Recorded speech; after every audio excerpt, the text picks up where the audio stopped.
especially in tongue. No one couldn't walk alone. Tongue was like a battle zone.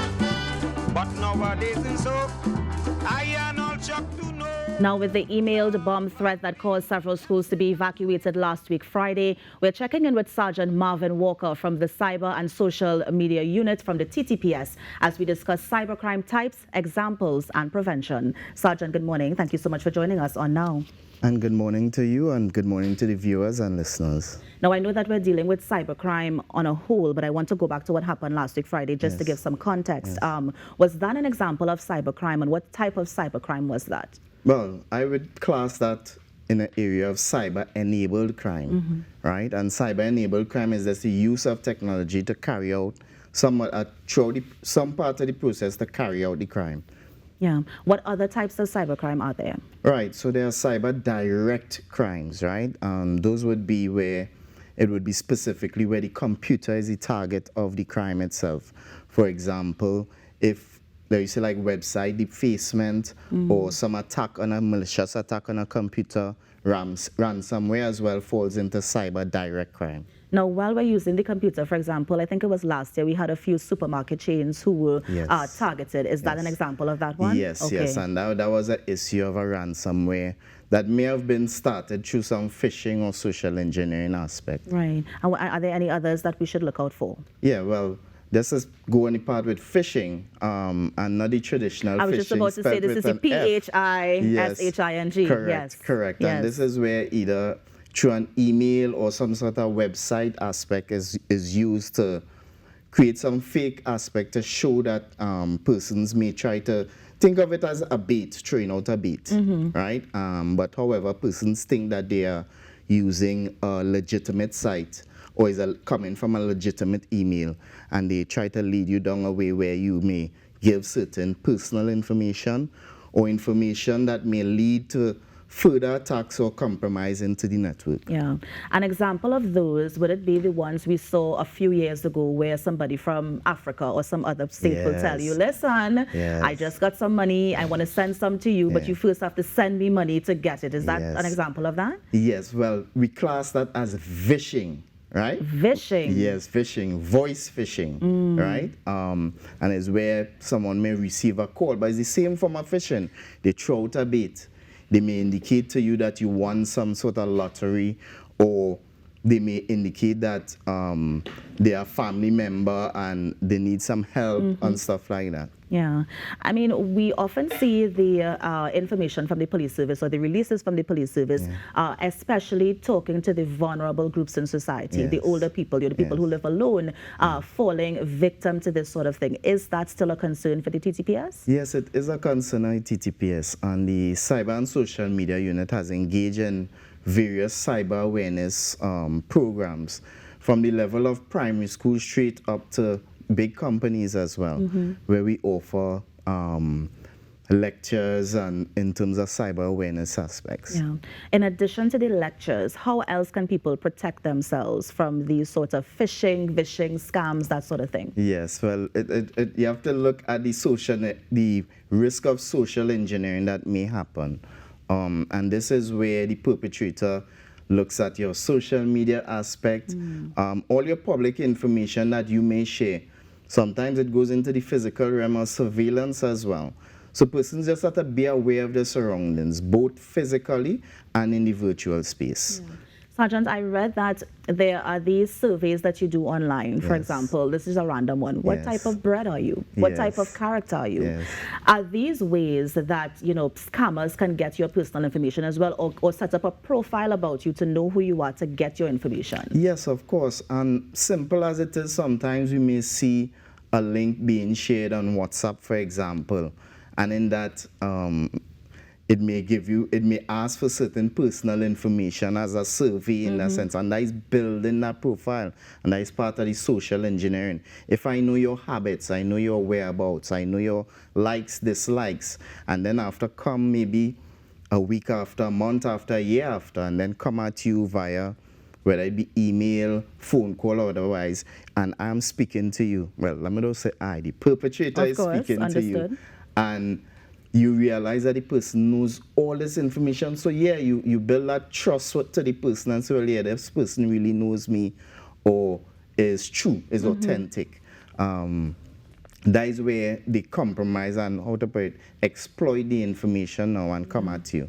Is catfishing a form, does it fall under that? I mean, it might be labeled as a crime, but how serious is that as well? Yeah, it's the same thing. So the catfishing is where, let's say, for example, a fake account is created, whether it might be for sexual gratification, whether it may be for just trying to hurt that person in some sort of way, and that falls sometimes into the area of cyberbullying. Yeah, where cyber, and we have been having some issues with that at schools and so forth. And through the cyber awareness programs at the various schools, as I mentioned, from the primary school level, we have done some cyber awareness programs through the TTPS police youth clubs at the various primary schools. We also recently did cyber awareness session in terms of cyberbullying and so forth with the Division of Tourism in Tobago. And I want to say thanks to Miss O for inviting me, and Tobago has some really smart kids. Yes. Now, if it is we want a member from the unit to come down, is it that we have to contact the TTPS? And by we, I mean a church organization, a police youth club, a school. How do we get in contact with the cybercrime unit? Well, that process to get that part of that cyber awareness lecture comes through the commissioner offices, through the commissioner office, right? And is usually sent through the corporate communication unit, and they give the commissioner gives permission first, because we must get permission before we act. And then, you know, we try to schedule it as best as we could, given the capacity and other aspects that we have going on. Sergeant, I want to take us back to last week Friday, right? Of course, you would have seen that these schools, upward of 60, because the numbers just kept climbing, right? Got this emailed threat. I'm not sure if you saw the WhatsApp message that was floating around in terms of the contents of the email, but it was some very strong language used. But before we get to the content, let's look at that website address, some Harare something. How do you test the validity of that email address? And is it possible for the police at all to track who would have been the sender of that email? Right. In terms of testing the validity, a simple Google search may show various aspects where other emails were used coming from that particular site and the vulnerabilities of it, and showing where in other jurisdictions as well there were issues in terms of using that site. In terms of the TTPS's ability to track or successfully investigate, I have confidence that we can go in that particular direction. We partner with a lot of our, I don't want to name drop, our three-letter agency partners internationally who provide assistance in that way. And also through the central authority at the AG's office, through the Mutual Legal Assistance Treaty, which is where countries partner together to get information officially from other jurisdictions. So documentation would be sent. In this particular case, documentations will be sent through the AG's office at the various, in the jurisdiction where the website is located for further information. Do we have any updates on the situation thus far as it relates to the investigation? Well, in terms of updates, it's just to say that our investigation has started, and that process, we are taking a multi-agency, multi-unit approach in dealing with that email situation, email bomb threat. But that is as much as I can say as the investigation is ongoing. Noted. Have we ever seen something like this before? Because this one in particular caused hysteria, right? But have we ever seen something like that before? And is there a possibility it can happen again?